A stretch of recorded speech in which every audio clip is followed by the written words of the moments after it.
Hello everyone, this is Shannon from That's So Pow, and today I am bringing you week 28 of my 2019 reads. This week I read a lot of illustrated things, an illustrated book, a comic book, and a lot of manga. First, I'll talk about the illustrated book that I finished, which was The Electric State by Simon Stalenhag. And this was a book that my husband Sush gave me because it was nominated for a Hugo, although this did not make the finalist list, which is a little sad because I think it's actually pretty spectacular. There's a lot of great things going for this book. So this book is a little interesting. It is half art book, half short story. There is a short story that goes through the whole book, and then there are these beautiful full-page or sometimes two-page paintings, and they are absolutely gorgeous. I really, really love them. The story itself centers on this alternate history, sort of post-apocalyptic US, so set in the 90s, but in a world where the US has become very technologically advanced, especially militarized, has been in maybe lots of extra wars, and there has been great advancements as well in virtual reality that has caused people to sort of stop caring about real life, and things have been falling apart. And now we have this teenage girl who is doing a road trip, basically, leaving some very bad parts of the US, trying to find a better part. And it is really grim and dark. This is a very dark book, but in a beautiful way.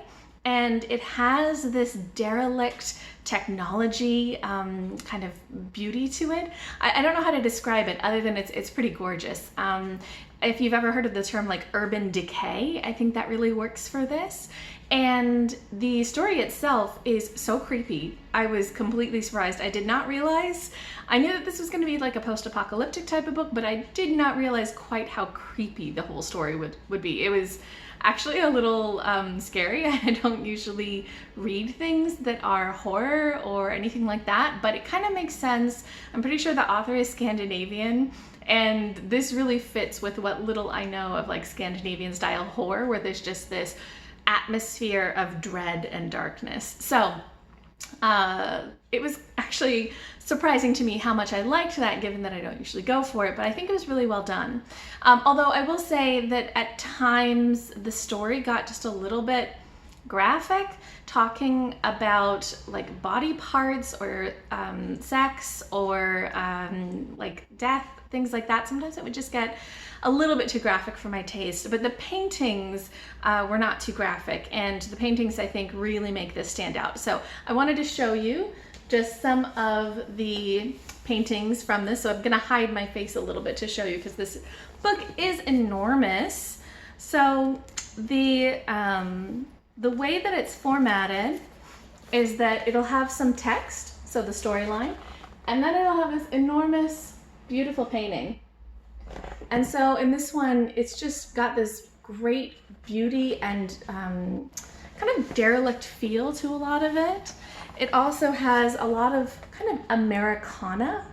So I think that Simon Stalenhag had a lot of fun showing different parts of the US, because this is, you know, a road trip story. And I just really, really love how he has the different robots and things like that. It's all gorgeous and creepy and just really quite neat. So this book for me was really great. I gave it 4.5 out of 5 stars. I think the only thing really was that kind of a little bit too much graphicness in the story, but the artwork was spectacular and the story was surprisingly good. Next, I read the comic Abbott by Saladin, Ahmed, Sami, Kivela, and Jason Wordie. So this is a comic, another one that Sush gave me as a gift that is actually nominated and a finalist for the Hugos. It's also just, both of these books have been part of my TBR for this month. I'll link that video down below if you haven't seen it. So this comic is centered around a character who is a Black woman in 1970s Detroit, and she is an investigative journalist. She is in this setting where, you know, there's a lot of racism, there's a lot of social injustice, and she is dealing with a lot of backlash because she has been reporting about a lot of that injustice. Now, in this setting, there is some new stuff that happens. She starts investigating some murders that happen. And these murders are gruesome, and they are very supernatural. And it turns out that there's a lot of supernatural stuff going on. So this comic feels very sort of film noir, very that kind of, I don't know, 1940s detective grittiness, something like The Maltese Falcon or Dick Tracy, something along those lines. And the feel of darkness and grit and just that detective who is no nonsense, who knows that the system is corrupt but is gonna keep doing what it takes to tell the truth. I mean, that is really well done in here, and I think it's excellent that it's done in a setting that we don't usually see. So it's not usually a Black woman who, I believe she feels like she's maybe in her 40s. So a Black woman who's in her 40s in the 1970s in Detroit, mixing in a lot of social justice issues too. So this was a really cool setting, a very interesting premise. The artwork in here is a little different from the cover. So the cover is done by Taj Tenfold. And it's a little bit different from the illustration that is actually in the comic. So this illustration is a little bit more of the classic superhero comic style. I know nothing of comics, but that's what it pings for me. Whereas the cover is quite different than like that more classic superhero style. But I actually felt like that worked pretty well for the story. I mean, it's this classic detective story in a sense. So I was fine with the artwork, although I have seen some other people be a little bit disappointed when it doesn't match what's on the cover. I still really enjoyed it actually, and I felt like it worked for what the story was. However, I did find that this story was, again, a little gruesome. You know, it makes sense. Abbott, the detective, is investigating murders that are supernatural. And there's a lot of dead people in very like graphic images in this comic, and that was a bit much for me. Also, I think that there were a couple of little things about the way certain things were done that kind of brought me out of the story slightly. Like there is a British character who you know is British because he constantly keeps saying love and stuff like that, calling her love. And that was like a little over the top for me. But even so, I thought it was a really enjoyable story. I was pretty engrossed while I was reading it. The mystery aspect is definitely well done. You know, it unfolds piece by piece as you go through the story. And I loved the social justice issues, and I loved Abbott's character. She is excellent. She's strong. She is very, very hard-nosed and uncompromising and just willing to do whatever it takes to find the truth. And I like seeing that, especially for middle-aged women and especially non-white women. Like, that's just awesome to have that as the focus of your story. I looked a little bit into this as well, and it seems like Saladin Ahmed, the author, his grandmother was a detective in, I think, like the 50s or 60s, and she was an immigrant, and I think that's just really neat that he used that inspiration from his family when coming up with this character and saying, hey, we had strong women, we had a lot of women who were doing good work, and let's make that the center of the story.